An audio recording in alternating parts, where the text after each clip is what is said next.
لیکن یہاں معاملہ عبدالمطلب اور اس کے خدا کا ہے، اس میں کوئی پیاری سی پیاری چیز بھی حائل نہیں ہو سکتی۔ اگر اس کے خالق نے قربانی کے لیے حضرت عبداللہ کو پسند فرمایا ہے تو عبداللہ کو اس کی رضا کے لیے ضرور قربان کیا جائے گا۔ چھری لائی جاتی ہے، حضرت عبداللہ کو اپنے ہاتھوں سے ذبح کرنے کے لیے حضرت عبدالمطلب آستینیں چڑھا رہے ہیں۔ اس واقعہ کی اطلاع بجلی کی صورت کے ساتھ مکہ کے ہر گھر میں گونجنے لگتی ہے۔ قریش کے رؤساء یہ سن کر اپنی مجلسوں سے دوڑے چلے آتے ہیں۔ مکہ کے ہر فرد پر سناٹا طاری ہے۔ مکہ کے سردار کہتے ہیں کہ اے عبدالمطلب، ایسے ہرگز نہیں ہوگا۔ چاند سے زیادہ من مونے چہرے والے، پھول سے زیادہ نازک بدن والا عبداللہ ان کے سامنے ذبح کر دیا جائے، ایسے ہرگز نہیں ہوگا۔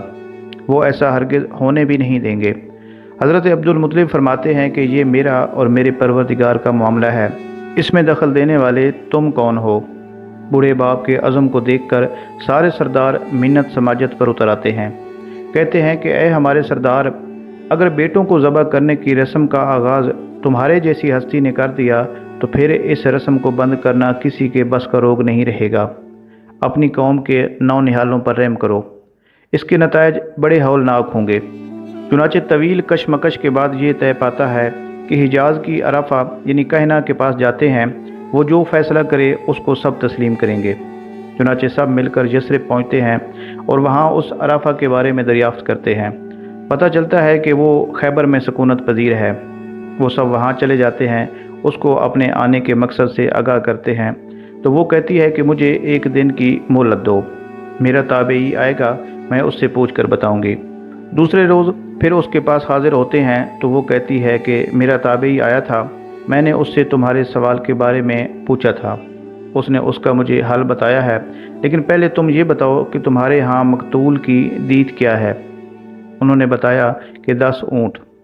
اس نے کہا تم اپنے واپس وطن چلے جاؤ، ایک طرف 10 اونٹ کھڑے کر دینا اور دوسری طرف حضرت عبداللہ کو، پھر فال نکالنا، اگر قرا اونٹوں کے نام نکلا تو ان کو ذبح کر دینا، تمہاری نظر ادا ہو جائے گی، اور اگر قرا عبداللہ کے نام نکلے تو پھر 10 اونٹ کر کے بڑھاتے جانا اور قرا نکالتے جانا، یہاں تک کہ قرا عبداللہ کی بجائے اونٹوں کے نام نکلے۔ جتنے اونٹوں پر قرا نکلے ان کو ذبح کر دینا، یوں تمہاری نظر پوری ہو جائے گی۔ سارا کارواں عرفہ کے اس فیصلہ کو سن کر مکہ واپس آ گیا اور اس کے کہنے کے مطابق قرا اندازی شروع کر دی۔ 10 اونٹوں کے وقت بھی قرا حضرت عبداللہ کے نام نکلا، 10 اونٹ بڑھاتے گئے، لیکن ہر بار قرا حضرت عبداللہ کے نام نکلتا رہا، یہاں تک کہ اونٹوں کی تعداد 100 تک پہنچ گئی۔ اس وقت قرا اندازی کی گئی تو حضرت عبداللہ کی بجائے 100 اونٹوں پر قرا نکلا۔ حضرت عبدالمطلب کو بتایا گیا تو آپ نے کہا کہ 3 بار قرا اندازی کرو، اگر تینوں بار اونٹوں کے نام قرا نکلا تو میں تسلیم کروں گا، ورنہ نہیں۔ اب یہ عالم انسانیت کی خوش قسمتی تھی کہ تینوں بار قرا اونٹوں کے نام نکلا۔ چنانچہ 100 اونٹ ذبح کر دیے گئے اور اذن عام دے دیا گیا کہ اس کے گوشت کو جو چاہے جتنا چاہے لے جائے، کسی کو روکا نہیں جائے گا، یہاں تک کہ کسی گوشت خور پرندے اور درندے کو بھی ان کا گوشت کھانے سے منع نہیں کیا جائے گا۔ حضرت عبدالمطلب جب نظر افاق کرنے کی آزمائش سے کامیابی کے ساتھ گزر گئے اور 100 اونٹوں کے عوض حضرت عبداللہ کی جان بچ گئی تو حضرت عبدالمطلب اتنے خوش ہوئے کہ آپ کی مسرت و شادمانی کا اندازہ لگانا بھی ممکن نہیں۔ جب حضرت عبداللہ اپنے والد حضرت عبدالمطلب کی مانی گئی نظر کی قربانی سے بچ گئے، اس وقت آپ کی عمر مبارک 18 سے 20 سال تھی۔ آپ انتہائی خوبرو نوجوان تھے اور قبیلہ قریش کی تمام حسین عورتیں ان کے حسن و جمال پر فریفتہ اور ان سے شادی کی خواہشگار تھیں، مگر حضرت عبدالمطلب ان کے لیے ایک ایسی عورت کی تلاش میں تھے جو حسن و جمال کے ساتھ ساتھ حسب و نسب کی شرافت اور عفت و پارسائی میں بھی ممتاز ہو۔ حضرت عبداللہ کے شباب کا عالم، اس پر تقوی و پارسائی کے انوار کا ہجوم، آپ کا حسن و جمال سامان حشر تھا۔ آپ جس گلی سے گزرتے سینکڑوں دل سینوں میں مچلنے لگتے، صدہا نرگسی آنکھیں قدموں میں بچ جانے کے لیے بے چین ہو جاتیں، چھپ چھپ کر ایک جھلک دیکھنے کی آرزو معلوم نہیں کتنوں کو ماہی بے آب کی طرح تڑپا دیتی۔ چنانچہ علماء سیرت لکھتے ہیں کہ حضرت عبداللہ کو اپنے زمانے میں عورتوں کی طرف سے انہی مشکل اور صبر آزما حالات کا سامنا کرنا پڑا جو حضرت یوسف علیہ السلام کو اپنے زمانہ میں عزیز مصر کی بیوی کی طرف سے پیش آئے۔ حضرت عبداللہ قریش میں ایک تابندہ نور تھے اور سب سے زیادہ خوبصورت تھے۔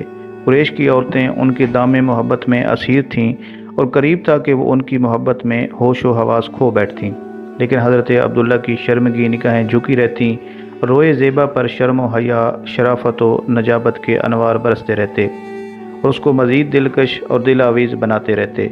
یوں معلوم ہوتا تھا کہ یوسف علیہ السلام اور زلیخا کا عہد رفتہ پھر لوٹ آیا ہے۔ مکہ کی قید شجاعوں کے ہاتھ سے صبر و احتیاط کا دامن بار بار چھوٹ جاتا تھا۔ بعض نے تو اپنے جاں سوز شوق کی بے تابیوں سے بے بس ہو کر اپنے حسن و شباب کی جملہ رعنائیوں کو ان کے قدموں کی خاک پر قربان کر دینے کا برملا اظہار بھی کر دیا تھا۔ مزید برآں 100 اونٹ کا نذرانہ پیش کرنے کی جسارت بھی کی تھی تاکہ ان 100 اونٹوں کا معاوضہ ہو سکے جو ان کی جان بچانے کے لیے قربانی دیے گئے تھے۔ لیکن حضرت عبداللہ کا چہرہ جس نور مبین کی کرنوں کی جلوہ گاہ بنا ہوا تھا، وہ انہیں کب کسی طرف نگاہ اٹھانے کی اجازت دیتا تھا۔ آپ نے ہر بار بڑی بے نیازی اور حقارت سے ایسی تمام پیشکشوں کو یہ کہہ کر ٹھکرا دیا کہ میں ایسی بات کو کیسے قبول کر سکتا ہوں جو تم چاہتی ہو۔ کریم ہمیشہ اپنی عزت کی حفاظت کرتا ہے اور اپنے دین کی بھی۔ جس وقت حضرت عبد المطلب اپنے لخت جگر حضرت عبداللہ کے لیے کسی رشتے کی تلاش میں تھے، انہی دنوں عجیب اتفاق کے ایک دن حضرت عبداللہ شکار کے لیے جنگل میں تشریف لے گئے۔ ملک شام کے یہودی چند علامتوں سے یہ پہچان گئے تھے کہ نبی آخر الزماں کے والد ماجد یہی شخص ہیں۔ چنانچہ ان یہودیوں نے حضرت عبداللہ رضی اللہ تعالی عنہ کو بارہا قتل کر ڈالنے کی کوشش کی۔ اس مرتبہ بھی یہودیوں کی ایک بہت بڑی جماعت مسلح ہو کر اس نیت سے جنگل میں گئی کہ حضرت عبداللہ رضی اللہ تعالی عنہ کو تنہائی میں دھوکے سے قتل کر دیا جائے، مگر اللہ تعالیٰ کی حفاظت نے اس مرتبہ بھی اپنے فضل و کرم سے انہیں بچا لیا۔ عالم غیب سے چند ایسے سوار ناگہاں نمودار ہوئے جو اس دنیا کے لوگوں سے کوئی مشابہت نہیں رکھتے تھے۔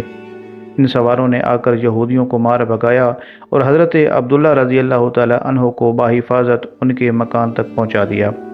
واب بن مناف بھی اسی جنگل میں موجود تھے اور انہوں نے اپنی آنکھوں سے یہ سب کچھ دیکھا، اس لیے ان کو حضرت عبداللہ رضی اللہ تعالی عنہ سے بے انتہا محبت اور عقیدت پیدا ہو گئی، اور گھر آ کر انہوں نے یہ عزم کر لیا کہ وہ اپنی نور نظر بیٹی حضرت آمنہ کی شادی عبداللہ ہی سے کریں گے۔ چنانچہ اپنی اس دلی تمنا کو اپنے چند دوستوں کے ذریعے انہوں نے حضرت عبد المطلب تک پہنچا دیا، اور خدا کی شان کہ عبد المطلب اپنے نور نظر عبداللہ کے لیے جیسی دلہن کی تلاش میں تھے، وہ ساری خوبیاں حضرت آمنہ رضی اللہ تعالی عنہما بنت وہب میں موجود تھیں۔ حضرت عبد المطلب کی حقیقت شناس نگاہ نے قریش کے بنو زارہ خاندان کے سردار واب بن عبد مناف بن زارہ کی نور نظر خول شمائل لخت جگر آمنہ کا انتخاب کیا۔ آپ واب کے گھر تشریف لے گئے اور ان سے درخواست کی کہ وہ اپنی بچی آمنہ کا رشتہ ان کے سب سے پیارے بیٹے عبداللہ کو دے دیں۔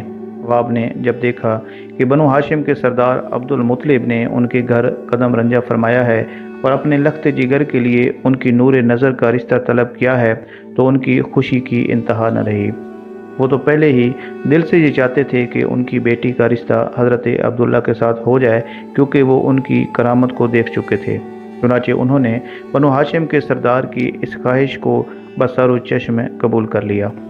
24 سال کی عمر میں حضرت عبداللہ رضی اللہ تعالی عنہ کا حضرت بی بی آمنہ رضی اللہ تعالی عنہما سے نکاح ہو گیا، اور نور محمدی حضرت عبداللہ سے منتقل ہو کر حضرت بی بی آمنہ رضی اللہ تعالی عنہما کے شکم اطہر میں جلوہ گر ہو گیا۔ اور جب حمل شریف کو 2 مہینے پورے ہو گئے تو حضرت عبد المطلب نے اپنے بیٹے حضرت عبداللہ کو کھجوریں لینے کے لیے مدینہ بھیجا یا تجارت کے لیے ملک شام روانہ کیا۔ وہاں سے واپس لوٹتے ہوئے مدینے میں اپنے والد کی ننیال بنو عدی بن نجار میں 1 ماہ بیمار رہ کر 25 برس کی عمر میں آپ وفات پا گئے اور وہیں دار نابغہ میں مدفون ہوئے۔ کافرہ والوں نے جب مکہ واپس پلٹ کر حضرت عبد المطلب کو حضرت عبداللہ رضی اللہ تعالی عنہ کی بیماری کا حال سنایا تو انہوں نے خبر گیری کے لیے اپنے سب سے بڑے لڑکے حارث کو بھیجا۔ حارث کے مدینہ پہنچنے سے قبل ہی حضرت عبداللہ وفات پا چکے تھے۔ حارث نے مکہ واپس آ کر جب وفات کی خبر سنائی تو سارا گھر ماتم کدا بن گیا۔ اور بنو ہاشم کے ہر گھر میں ماتم برپا ہو گیا۔ خود حضرت آمنہ رضی اللہ تعالی عنہا نے اپنے مرحوم شوہر کا ایسا پردرد مرثیہ کہا کہ جس کو سن کر آج بھی دل درد سے بھر جاتا ہے۔ روایت ہے کہ حضرت عبداللہ رضی اللہ تعالی عنہ کی وفات پر فرشتوں نے غمگین ہو کر بڑی حسرت کے ساتھ کہا کہ یا الہی تیرا نبی آج یتیم ہو گیا۔ اس سلسلے میں علامہ احمد بن زینی رحمۃ اللہ علیہ اپنی کتاب السیرۃ النبویہ میں لکھتے ہیں کہ جب حبیب کبریا صلی اللہ علیہ وآلہ وسلم ابھی شکم مادر میں ہی تھے اور آپ کے والد ماجد کا انتقال ہو گیا اور آپ یتیم ہو کر رہ گئے، تو فرشتوں نے بارگاہ خداوندی میں عرض کی کہ اے ہمارے اللہ، ہمارے سردار اور تیرا نبی یتیم ہو گیا، ان کا باپ نہ رہا۔ تو اللہ تعالیٰ نے انہیں فرمایا کہ ہم اس کے حافظ اور مددگار ہیں۔ دوسری روایت میں ہے کہ اللہ تعالیٰ نے فرشتوں کو فرمایا کہ میں اس کا دوست ہوں، نگہبان ہوں، مددگار ہوں اور پروردگار ہوں، اس کی مدد کرنے والا ہوں، اس کو رزق دینے والا ہوں اور ہر بات میں اس کے لیے میں کافی ہوں۔ بس تم اس پر درود پڑھا کرو اور اس کے نام سے برکت حاصل کیا کرو۔ حضرت امام جعفر صادق رضی اللہ تعالی عنہ سے پوچھا گیا کہ نبی کریم صلی اللہ علیہ وآلہ وسلم کو یتیم پیدا کرنے میں کیا حکمت تھی؟ تو آپ نے فرمایا کہ اس کی متعدد حکمتیں ہیں، ان میں سے ایک حکمت یہ ہے تاکہ کسی مخلوق کا حق آپ صلی اللہ علیہ وسلم پر نہ رہے، یعنی وہ حقوق جو بالغ ہونے کے بعد کسی پر ان کی ادائیگی لازم ہوتی ہے۔ آپ کی والدہ مائدہ نے بھی اس وقت انتقال فرمایا جبکہ حضور صلی اللہ علیہ وسلم کی عمر ابھی صرف 6 سال تھی۔ نیز یہ بتانا بھی مقصود تھا کہ معزز وہ ہے جس کو اللہ تعالیٰ عزت عطا فرمائے۔ نیز آپ کی قوت آپ کے آباء و اجداد اور ماؤں کے ذریعے سے نہیں اور نہ مال کے ذریعے سے، بلکہ آپ کی قوت و طاقت کا راز اللہ تعالیٰ کی نصرت ہے۔ اور اس کی ایک حکمت یہ بھی ہے کہ حضور صلی اللہ علیہ وسلم کو جب یتیمی کی تکلیفوں کا ذاتی تجربہ ہوگا تو حضور فقیروں اور یتیموں پر بھی رحم فرمائیں گے۔ چنانچہ یہ مختلف روایات ہیں جو حضور نبی کریم صلی اللہ علیہ وآلہ وسلم کی یتیمی کے بارے میں ہیں۔ حضرت عبداللہ رضی اللہ تعالی عنہ کا ترکہ ایک لونڈی ام ایمن جس کا نام برکہ تھا، کچھ اونٹ اور کچھ بکریاں تھیں، یہ سب ترکہ حضور صلی اللہ علیہ وآلہ وسلم کو ملا۔ ام ایمن بچپن میں حضور صلی اللہ علیہ وسلم کی دیکھ بھال کرتی تھیں، انہیں کھلاتی پلاتی، کپڑے پہناتی، پرورش کی ساری ضروریات کو مہیا کرتی، اس لیے حضور صلی اللہ علیہ وسلم تمام عمر ام ایمن کی دلجوئی فرماتے رہے۔ اپنے محبوب غلام حضرت زید بن حارثہ رضی اللہ تعالی عنہ سے ان کا نکاح کیا اور ان کے شکم سے حضرت اسامہ بن زید رضی اللہ تعالی عنہ پیدا ہوئے۔